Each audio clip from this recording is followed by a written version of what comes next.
What kind of a weapon makes a hole that deep? It's what? About 3 meters deep, maybe even more, 3.5. And look what it did. Entire block, this section of this apartment block has been taken out completely. This bit here, I think, was where the cellars were for the apartments, I think. And well, yes, it must be, because you can see from the continuation down here, because the bits below, the windows below, are for the cellars. The apartments are above the cellars. You can see the wall completely peppered with fragments. Now, this is Borodyanka, northwest of Kiev. It was under Russian occupation for almost a month, and it was bombarded utterly brutally. This is probably where the Russian army committed more crimes than any other place so far, including people who were left buried underground. They murdered people as they were pulling out, shooting at civilians absolutely indiscriminately.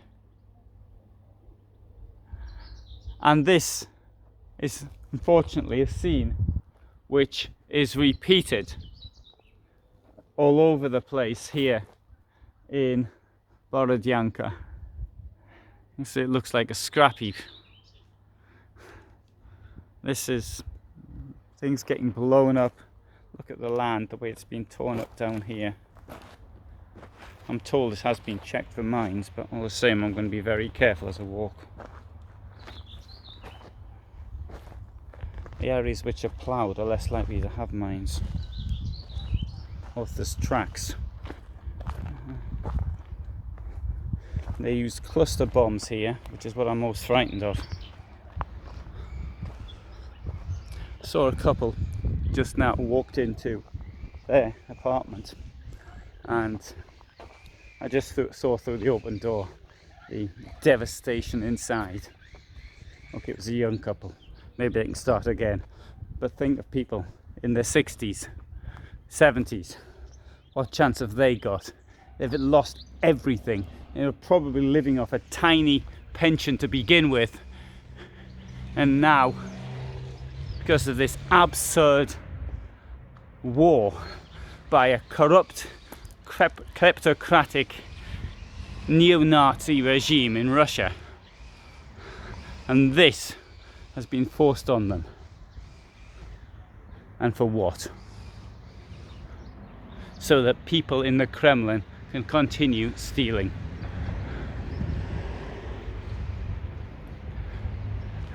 Let's see it from the front as well. There are places here in Borodyanka where there are signs up warning people not to actually go there, because they believe there's still bombs, unexploded ordnance there. Here there aren't any signs. I know that I saw today a call out. I witnessed it, although I think it was a false alarm, as it turned out. But the unexploded bomb people were there.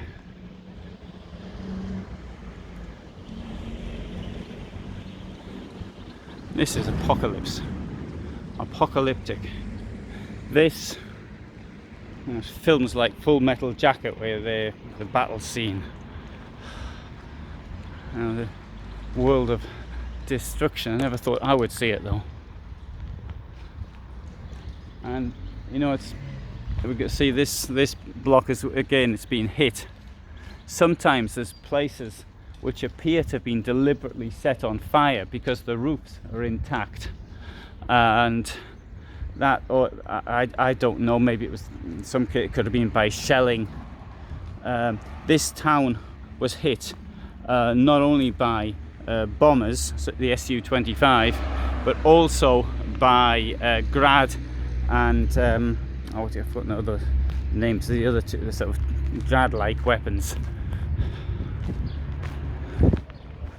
I'll remember as soon as I stop filming.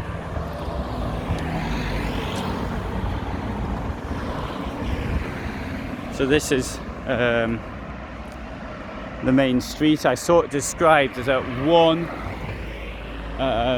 one street town. It's not entirely true, but it is rather long and thin. I'm going to take it down here a bit.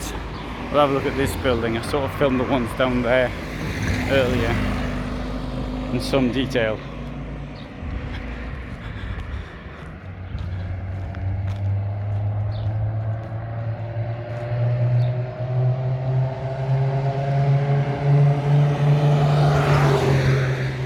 Here you can see the cars sort of swerving around that point in the road. The reason for that is because that appears to me to have been a place was hit by a bomb, and around it are bomblets. You see here there's possibly people still living in the apartments. Probably did. And despite that, lady very pleasantly smiles to me and wishes me a good day. So look at that. But I suspect there are people living in some of these places still because they've got nowhere else to go.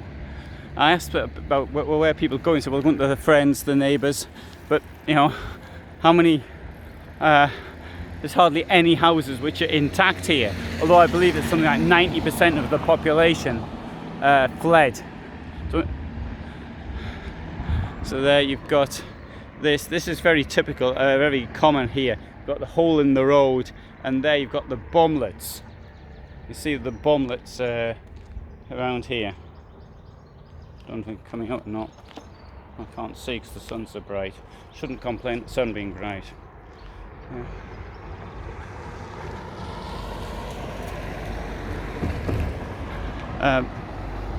So the worst destruction, I would say, is probably at the beginning of the town, near sort of there's a roundabout as you come into town, and in the main square. There's the two areas there. Now this block doesn't seem to have been hit at all. Oh, no, there's glasses. No, the glass is smashed. The windows. And here, there's the dentist called Stomatologia, new style. Stomatologia is dentists. And new smile, I should say. You won't be smiling with that. Now, many of the people here I've spoken to actually left.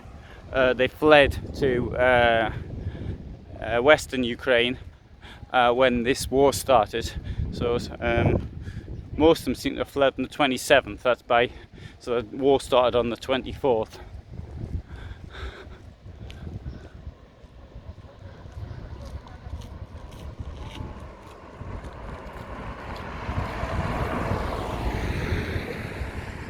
Strange thing is, as you can see, the life goes on. People, the shops, those that haven't been destroyed, are open, and there's a very long queue at the bank, I noticed, presumably because the terminals were stolen by the Russians. So when they occupied the place, like many places, mass theft. Here's something I'll show you on they're scratching down here on the pavement. I don't know if that's coming out okay. That's caused by a BMP-1 armoured personnel carrier. You can see though here the damage done here from things burning on the ground. More, I don't know what that is, shell marks. Now here we have on the other side of the road there is war. So Second World War. We've got stories of things that people who fought or were murdered by the Nazis, and the new Nazis in the Kremlin are those who have destroyed that building. Now the people here seem to speak Russian almost, well, I haven't had anybody speak Ukrainian. The lady offered to speak to me in Ukrainian if it was easier for me. But But despite everything, I've got how the people just seem to sort of ignore it and just get on with their daily lives, which is very impressive in my opinion. Yeah, let's walk up the other side and see this this chemist here, which was hit.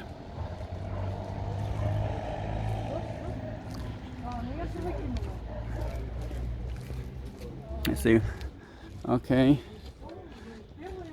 that's written Ukrainian.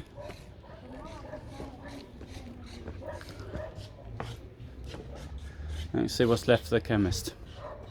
Okay, child's toy in there, and mangled wreck. This is the Russian world, Ruski mir.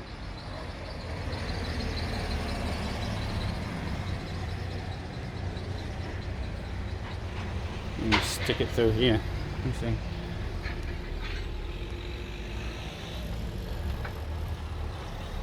There's also this smell of burnt metal here, which I suppose isn't really a surprise. Although bearing in mind that this happened now, what, 2 months ago, it's probably a lot less than it was before.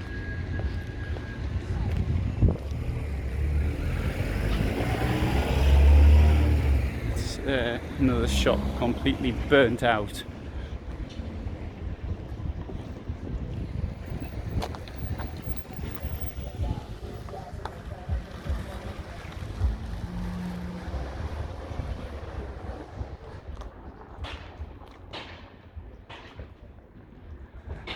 Furniture shop burnt out. Apartment block survived. Anyway, this one did as well. As the chemist is open, and the beer market appears to be open as well. Coffee Mafia is closed.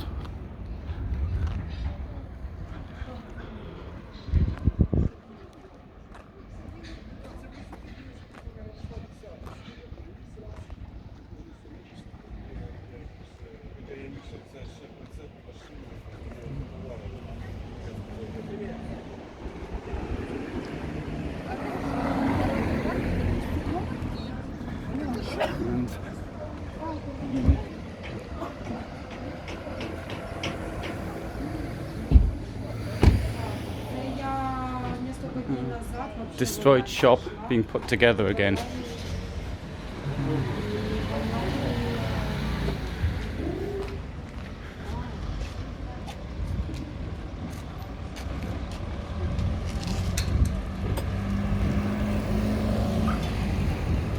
There you go. Shop being put back together.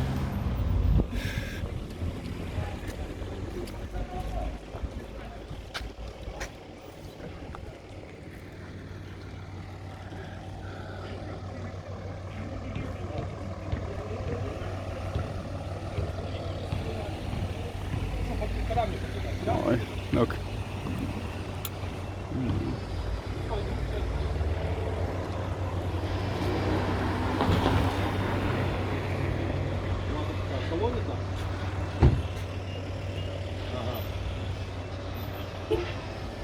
Now, a lot of this damage as well happened deliberately when they were leaving, when they were forced to pull out because the Ukrainian army was advancing.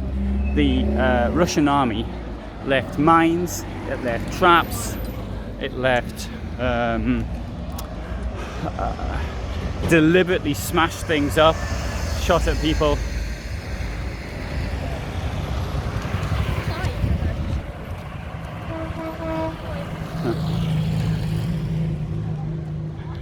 And here, more Dantesque scenes in the main square. With this building here was attacked by 2 Su-25 bombers, and the next one was attacked by 1 Su-25 bomber. And I think it was 2 bombs fell on this part and 1 on the other, and there was another bomber which I don't know what it did. So it was 4 bombers altogether. And this is the damage they did. This is why I think it's vital. I don't know, there were people saying NATO to close the skies, and if NATO had closed the skies, then that wouldn't have happened. Indeed, if Ukraine had been in NATO in the first place, then none of this would have happened.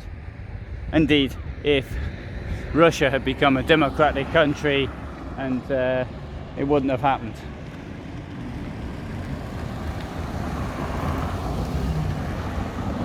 This is, oh, you can see more damage by the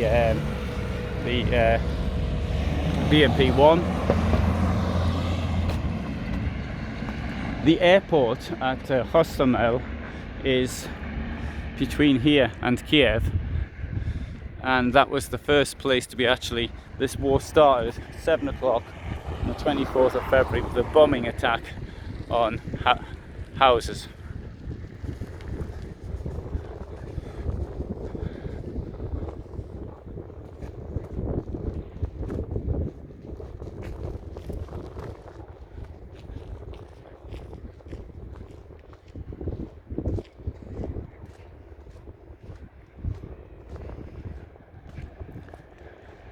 So this was centre of town, the place to live. There you have the cultural centre, bombed out. I've done a video walkthrough of the cultural centre, what it looks like now.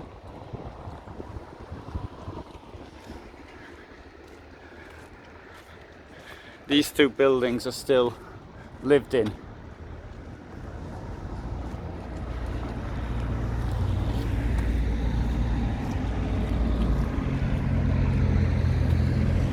Now the other building, I was warned to be careful that nothing falls on my head. But other than that, it had been demined. Alright, well, I'm about ready to go back to where I'm staying, which is at Irpin. And so here's the bus stop. Although I think that bus is not due for about 50 minutes. But I suppose I better wait for it. Because I'll just start wandering off and not come back for 55 minutes. And then be sort of stuck here. So, I hope you found this walk through Borodyanka. This isn't the worst. The worst, I think, is the very entrance to the town, but you can see that in a separate film. Thanks very much for being with me. This is really, really sad. This is what war is all about. So, thanks for watching, and all the best from me in Borodyanka.